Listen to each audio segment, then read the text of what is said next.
voilà, c'est fait que je vais manger aujourd'hui. Tanguy Delamotte et François Damiens sont deux skippers qui vont partir sur la Transat Jacques Vabre sur cette IMOCA 60 Initiative Cœur. J'aimerais vraiment savoir comment vont-ils survivre pendant plus de 2 semaines en mer. Ils ont besoin de manger et de boire. On va donc tenter d'en savoir un peu plus. Avec un peu de chance, un membre de l'équipe à terre sera à bord. Eh, c'est Laurent, bonjour. Laurent est le boat captain d'Initiative Cœur. Laurent, j'aimerais en savoir un peu plus sur la nourriture. Comment mange-t-on quand on part 15 jours en mer? Donc on a fait une liste de courses issue en fait de ce qu'a mangé Tanguy pendant le Vendée Globe l'année dernière. Et on est parti sur 3 semaines de courses pour notre bateau. Et puis on a doublé les quantités. Donc du coup on a rangé ça dans les caisses qu'on peut voir ici, de chaque côté du bateau. Et on a organisé ça en fonction de ce qu'il y avait dedans. Donc il y a des étiquettes.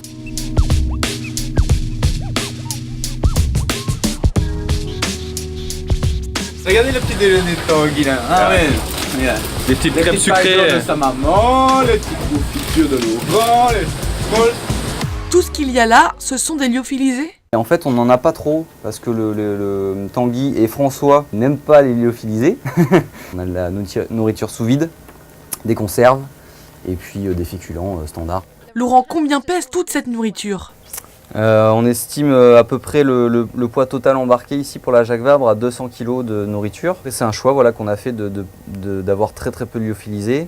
Si on avait fait 100% lyophilisé, comme ont sûrement certains teams qui visent la victoire, on peut réduire quasiment de moitié le poids. Et qu'est-ce que Tanguy préfère manger en mer?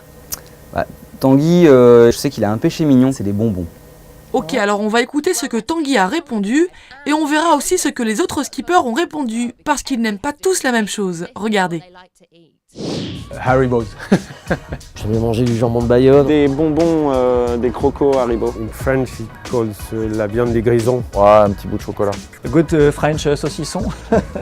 Les bonnes sardines de Dornenay. Chicken tikka and apple compote. It's a fresh fruit. J'ai entendu qu'on peut avoir du frais le premier jour. On prend en effet du frais, pas forcément que pour le premier jour, hein, ça peut durer 1 semaine du frais à bord. Alors c'est pas des produits laitiers qu'on met au frigo, c'est sûr, mais on prend des œufs, on prend des fruits, des légumes. C'est le mien celui-là. Non, on divise en 2. Ah, on divise celui-là aujourd'hui. Ouais. On prend des rêves pour des réalités, hein, Tanguy.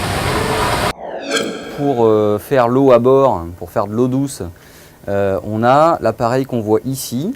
C'est un désalinisateur, c'est un filtre très fin. On aspire de l'eau de mer, il y a un vérin en fait qui pousse l'eau à travers un filtre et le sel est retenu, il n'y a que de l'eau douce pure qui ressort.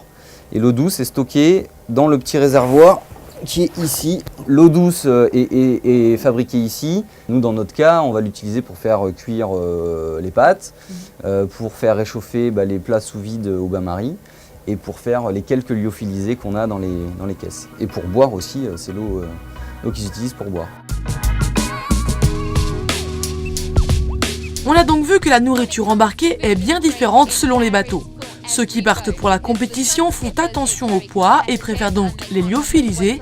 D'autres qui partent en course plus pour l'aventure emmènent plutôt du frais. Je crois que je sais sur quel bateau je préférerais être. Beignet au sucre.